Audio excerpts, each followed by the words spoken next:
Flosstube. This is Stephanie, the IvyHouseCrafter, and it's only been a week since my last video, so that's cool.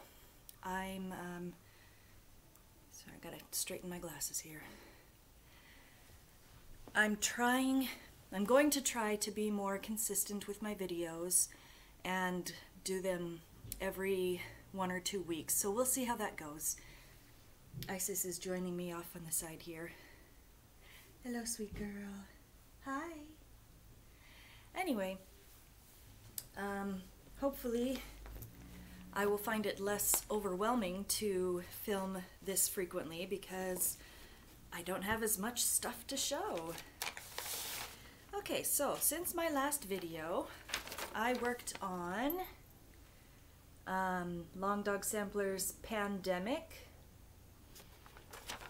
And now I've got Sophia on my other side here.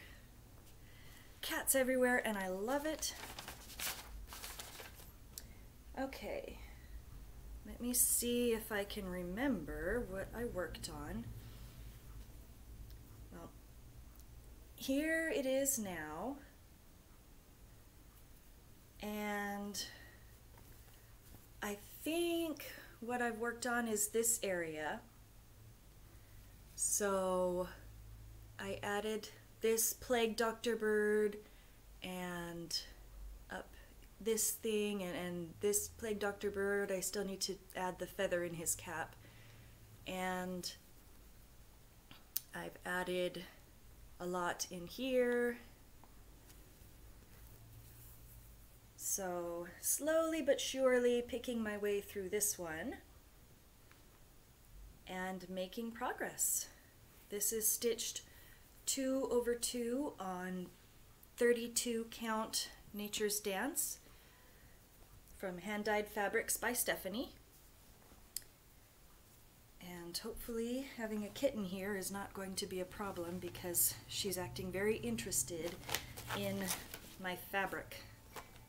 You cannot play with my fabric. All right.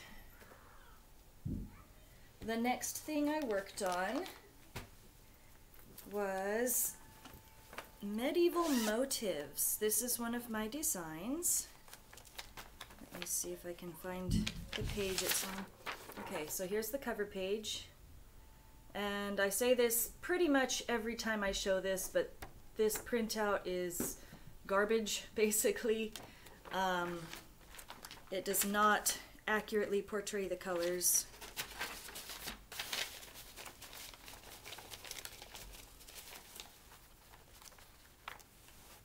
So this is where I'm at now. And what I have done since I showed this last was this much of the bottom border. And I would have got even more of it done, but I ran out of DMC 300, which is the color that is in. So I had to set that aside. I'm getting really close to a finish on this one. I just need to finish the border and then do a repeat of this motif over here and this motif over here. And this will be done. This is on 18 count, not quite even Ada. This piece is supposed to be more rectangular. It's supposed to be wider than it is tall, but the stitches are taller than they are wide, and so it's turning into more of a square. But that's okay. I don't mind. As long as I can find a frame for it or enjoy looking at it when I pull out my finish roll, I don't really care what dimensions it is. So that is Medieval Motives, and that is a design that is available in my Etsy shop. Okay, this is going to be a really brief video because I don't have very much to show, and I don't really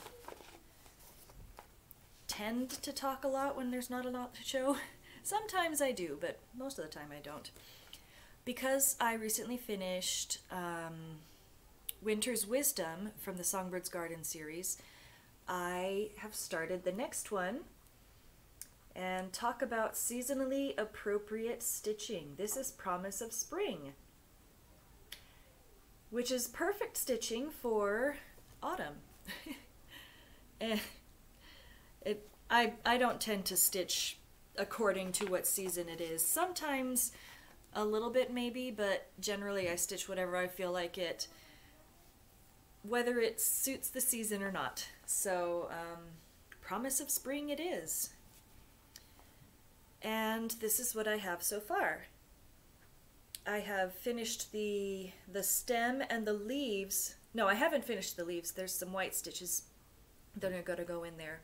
But mostly finished the stem and leaves and got quite a bit of progress done in the flower itself. This is going to be a tulip, a very conventionalized looking tulip.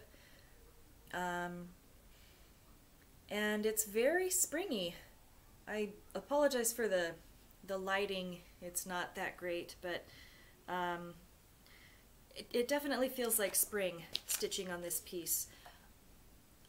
For the rest of the Songbird's Gardens that I've stitched, I have used the called for DMC, but this time I was looking at the colors that were called for, and I was looking at the cover photo and felt like the colors that were called for were just too dark. Like they matched the colors here, but the darker parts of it. And so I decided, you know what? I want it to be bright and cheery in springtime. So I am pretty much going through and picking my own colors. And so far I've replaced 221 with 3328. I've replaced 3021 with 844. I've replaced 320 with 368. I've replaced 3345 with 3346 and 920 with 921. And they're all just a shade or two brighter than the ones that are recommended, and I love the way that it's turning out. Very springy. One more look at it, because it's just fun. Isn't that cute? I think from now on I'm going to be comfortable with this series changing colors however I want. Up to this point, like I've said, I've stuck to what's called for, even if it was kind of disappointing. Like, you know, these two greens are almost exactly the same, but this is what's called for. Oh, sorry. And so I would stitch it anyway. And now, if I don't like the way two colors play, even if it is what's called for, I'm gonna change it. And that's kind of freeing. It's fun. Okay. The 2021 Linen and Threads Mystery Sampler, Talavera. The November block has dropped. I worked on it yesterday. I did not complete it, but progress is progress, and so this is where I'm at so far. And November is, hang on. November is down here, and so I have done this corner and up over here down to this corner.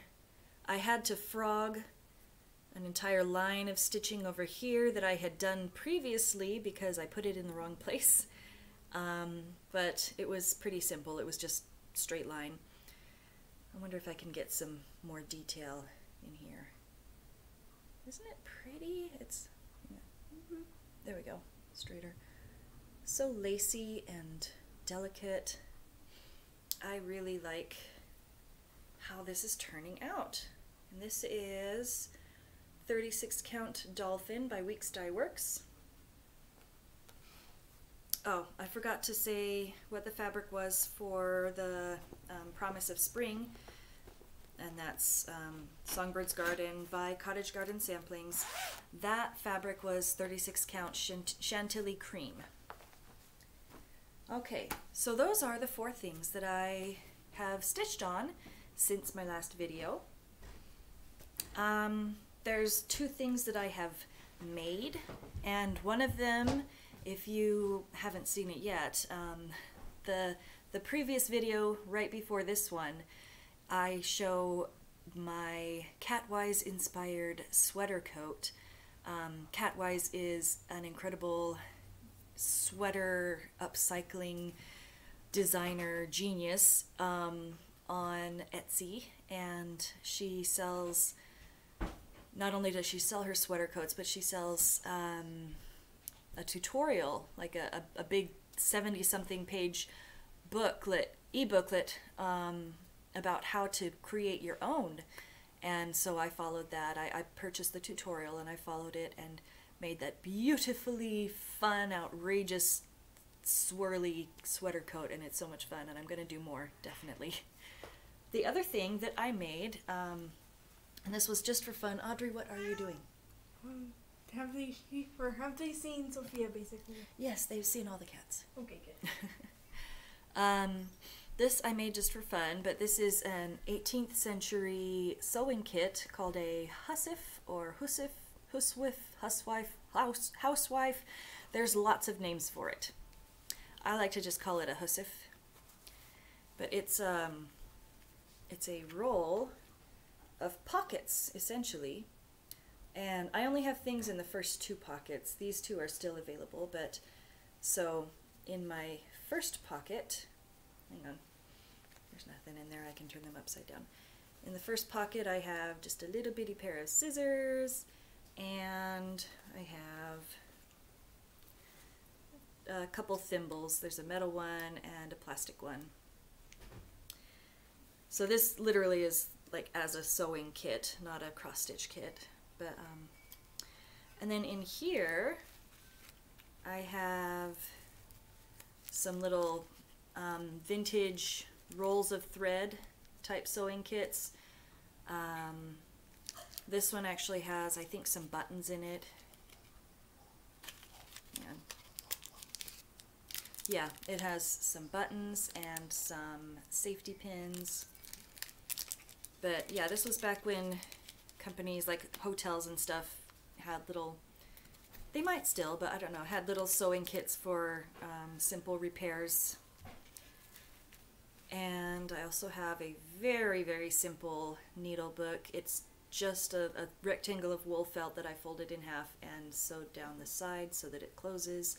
And I've got some safety pins and a few sewing needles in 2 or 3 different sizes.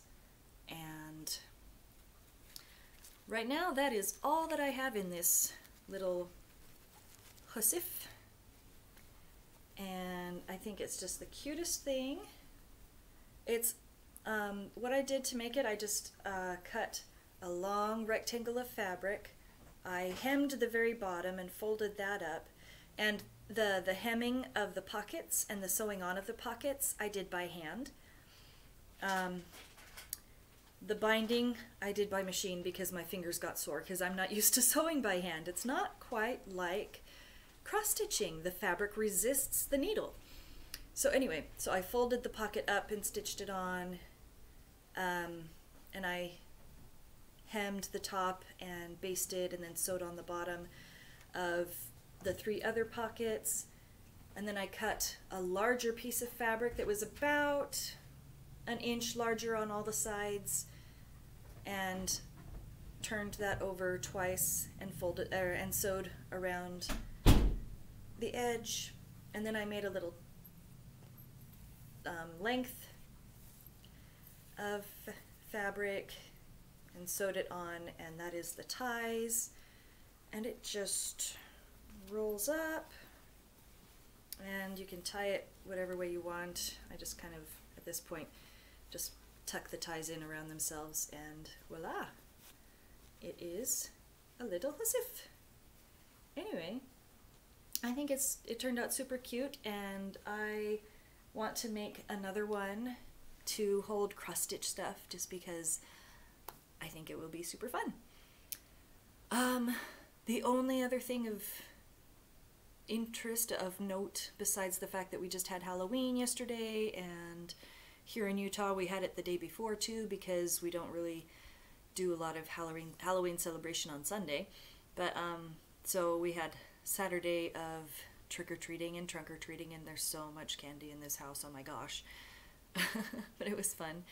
And anyway, the only other thing is that I gave myself some fake nails. I don't know if you'll be able to see them well. You might notice they're not very long. I started with them longer than this. They were like a 1/4 inch longer, and I couldn't do a thing with my fingers. I couldn't wash dishes. I couldn't cross stitch. I was like, okay, with the needle and yeah, so I trimmed them to be just barely longer than I generally ever let my regular fingernails get to.